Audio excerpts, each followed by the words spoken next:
Assalamualaikum warahmatullahi wabarakatuh. Sedulur-sedulur semuanya, selamat berjumpa lagi dengan saya di Kebun Rempah Nusantara Silado Banyumas.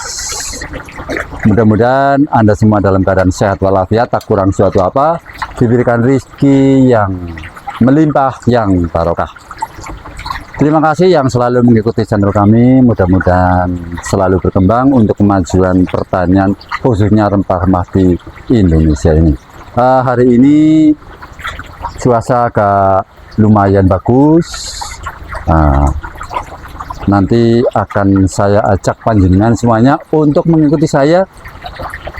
Saya akan memanfaatkan pohon pala jantan. Pohon pala jantan itu ada buahnya tapi tidak banyak. Nah, ini tidak saya tebang, tapi saya pergunakan untuk menanam cabai Jawa. Oke, lokasinya di sebelah sana. Ini di sini. Ini pala jantan. Tidak saya buang pohon palanya. Ini juga jantan. Ini kan ada buahnya tapi tidak banyak. Ini tetap ada buahnya tapi tidak banyak. Beda dengan yang ini. Ini pohon pala yang betina. Ini kan buahnya lumayan bagus. Kalau yang jantan ada buahnya tapi sedikit. Tapi itu dibutuhkan juga oleh tanaman pala yang betina. Ini di sebelah saya ini pohon pala jantan. Ciri-cirinya antara lain, ciri-ciri dari pohon pala jantan menurut yang dapat saya amati, pala jantan itu pertama cabangnya tidak ke samping tapi agak cenderung ke atas. Ini agak cenderung ke atas. Kemudian kalau kita perhatikan bentuk batangnya, kulitnya ini cenderung lebih kasar, atau lebih keras dibanding dengan pala yang berbuah, yang betina lah. Kalau yang jantan kelihatannya lebih kasar katanya.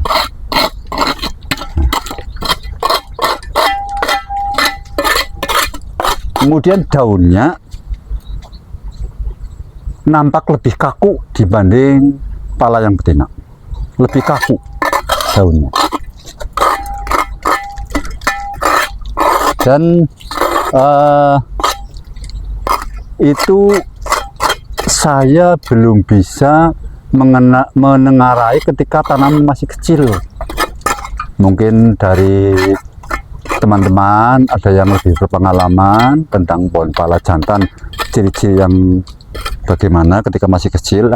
Nanti bisa di share ke teman-teman supaya pengetahuan teman-teman tentang pala ini lebih sempurna. Kalau saya menengarai itu kulit batangnya lebih keras, lebih kasar, kemudian cabangnya cenderung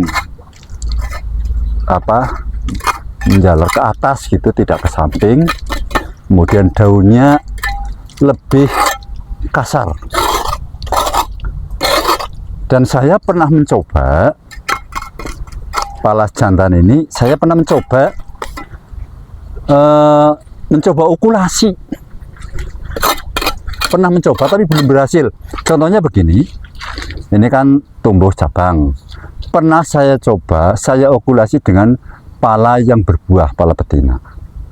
Sudah saya coba tapi sampai sekarang belum berhasil.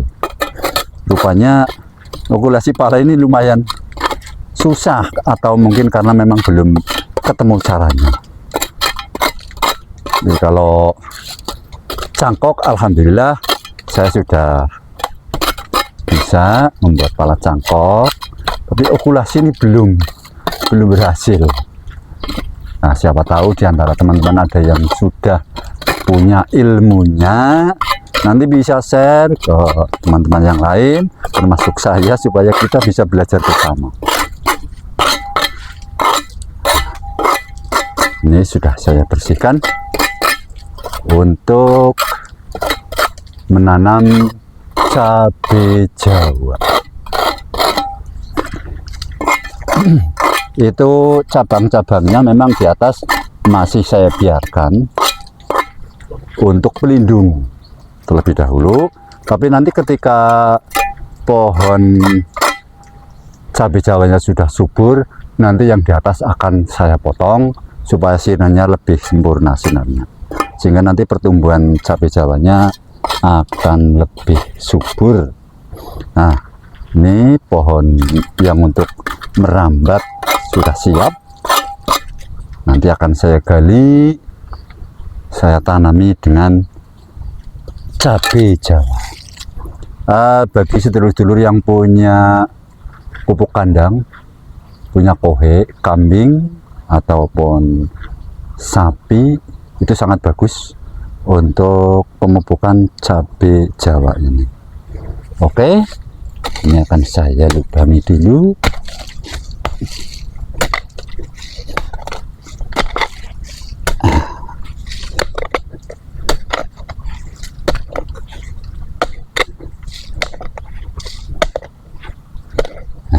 Ya, cukup segitu aja, tidak usah dalam-dalam, cukup sekitar 20 cm lah, 20 cm sudah cukup. Nanti akan saya masukkan pohon cabai Jawa yang sudah dalam polybag. Teduh, saya ambil ini bibit cabai Jawa yang saya stek sendiri. Ini hasil stekan, saya masukkan ke polybag, nanti akan kita tanam. Oke, ikuti saya untuk menanam cabai Jawa memanfaatkan pohon pala jantan. Sayang kalau pala jantan itu dibuang, sudah menunggu lama, harus dibuang kan, kasihan dan juga sayang lah. Jadi kita manfaatkan, toh banyak sekali yang bisa kita lakukan. Ini sudah saya siapkan lubang di sini. Ini cabai Jawanya, bibitnya hasil stek saya, nanti akan saya tanam ke sini. Jangan lupa, pertama, kalau tidak bisa mengambil utuh polybagnya, ya kita bongkar dengan cara dipotong bawahnya. Apalagi ini akarnya sudah keluar. Ini kalau diambil polybag dengan cara ditarik, nanti akan rusak, sehingga tidak apa-apa kalau kita ini polybagnya kita buang saja, tidak apa-apa.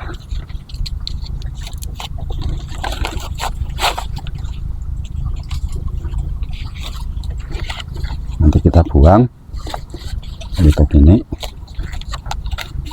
supaya tanaman akar dari cabai Jawa ini tidak terganggu. Hati-hati karena ini pisau, tidak usah tergesa-gesa, hati-hati, takutnya nanti panjenengan terluka, belum panen cabai Jawa malah udah luka duluan kan, kasihan. Ini begini sedulur, bawahnya sudah saya buka, tapi tanahnya tidak lepas ya, karena plastik atau polybag bagian atas masih utuh begini, jadi tingkat keselamatannya lebih tinggi. Oke, nah kita ratakan dulu di sini. Nah, kita tinggal meletakkan begini saja, arahkan ke bagian sini. Setelah itu kita tutup dengan tanah.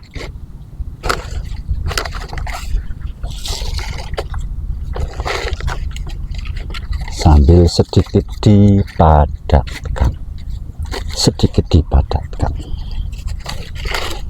Kalau sudah seperti ini polybagnya bisa diambil. Jadi ambil ini sudah, tapi tanahnya tidak lepas.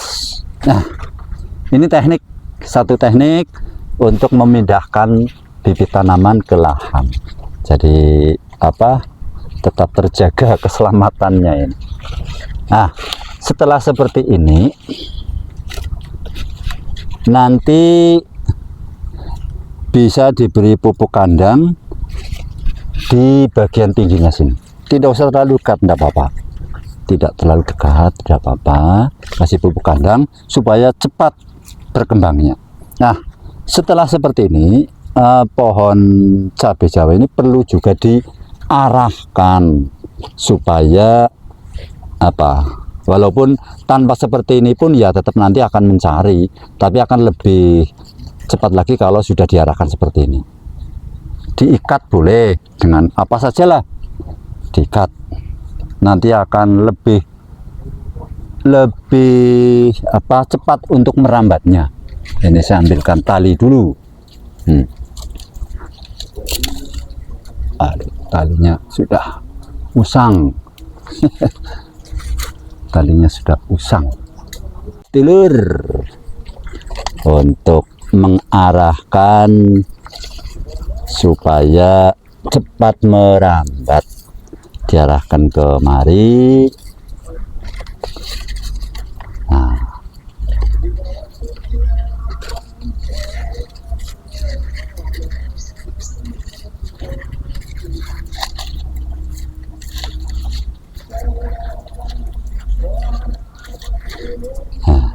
ini nanti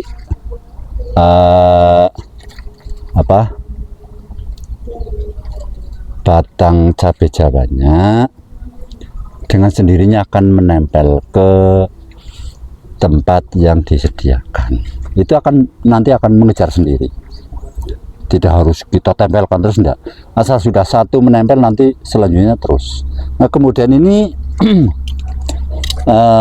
bibit cabai Jawanya dari satu stekan ini tumbuh ada 1, 2, 3 nih.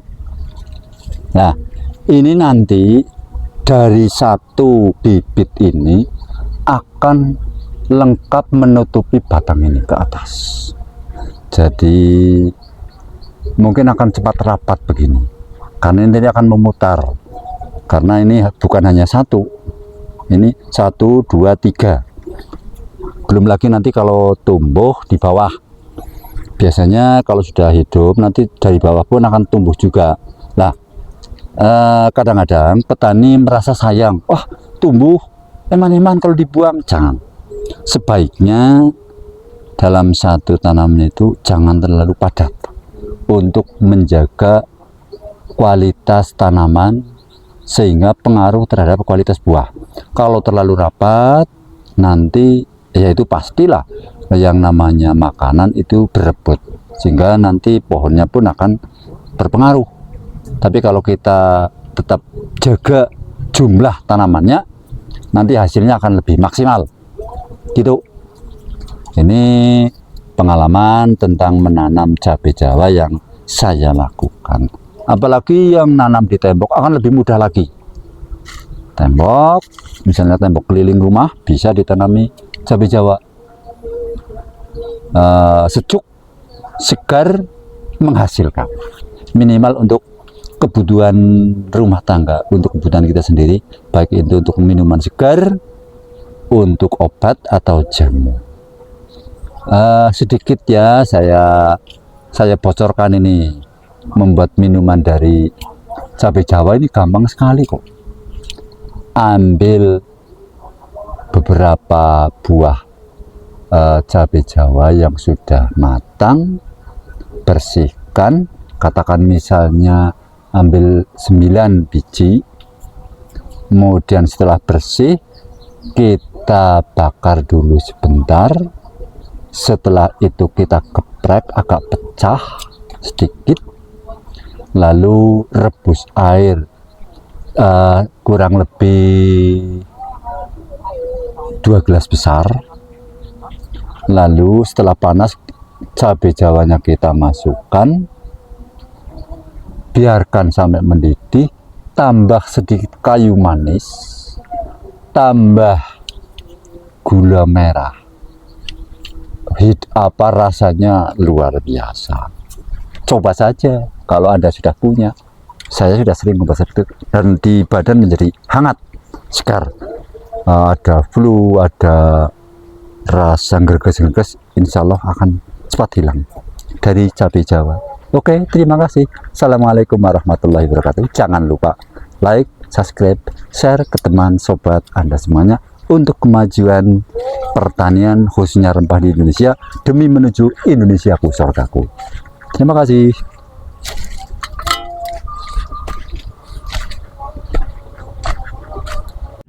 Kebun Rempah Nusantara, Indonesiaku surgaku.